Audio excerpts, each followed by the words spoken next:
If you are a lover of wine and vineyards, let me tell you about one of my favorite wineries of all time, Yonah Mountain Vineyards in the Cleveland, Georgia area. It's a 200-acre family winery located at the southeastern base of the iconic Yonah Mountain.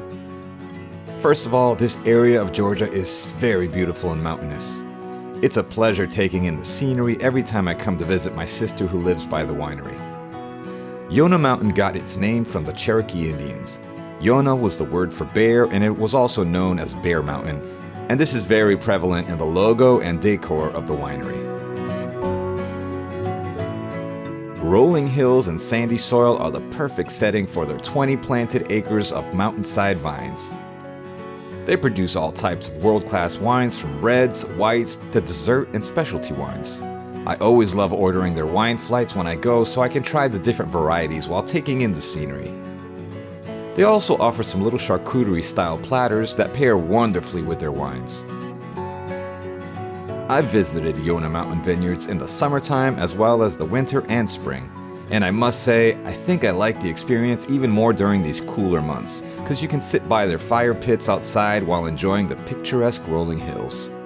They also have live musicians performing at certain times of the week. Speaking of live music, I had the awesome privilege of meeting one of the owners, Bob Miller. My sister introduced me to him since she is a regular there. He was very friendly and even granted me the unique opportunity of playing his personal piano.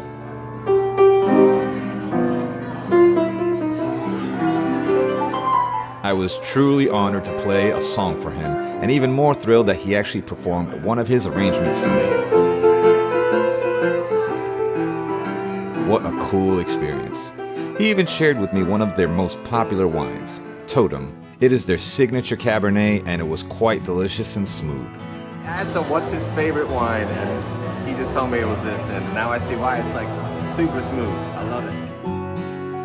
If you really want to get the full experience here at Yonah Mountain Vineyards, you should book one of their cave tours. I've done it in the past, and it was really cool to learn more about what goes on behind the scenes there. You can also host events like weddings on their properties, and they even offer special lodging there. So we just had this awesome experience here at Yonah Mountain Vineyards, and I'm just standing in front of one of the vineyards here. This is Kensington Vineyard. They name them after their grandchildren. Here it shows we got Merlot and Cabernet Franc. You know, we're at winter time, so we're way past harvest, but it's still beautiful in its own right. For the quality you get from these world-class wines, I think their bottles are reasonably priced. If you're a wine connoisseur, you might want to consider joining their wine club. So friends, if you're in the Cleveland, Georgia area, you definitely need to pay them a visit. If you're into beautiful nature and hiking, you should also hike the Yonah Mountain Trail. It's moderately strenuous at times due to the continuous upward climb, but for the most part, I wouldn't say it's too difficult. Round trip, it's about 4.4 miles, so you want to make sure to give yourself a comfortable 2 to 3 hours depending on your rate of speed. Maybe after, you could go stop by the winery. I have a separate video for that. I'll link in the description for you to check out. If you're in the Cleveland, Georgia area, you've got to come to Yonah Mountain Winery. All right? Do it! Thanks for watching. If you enjoy traveling, hiking, or finding unique gems like this, please subscribe to my channel for more. See you on the next adventure. Cheers, friends!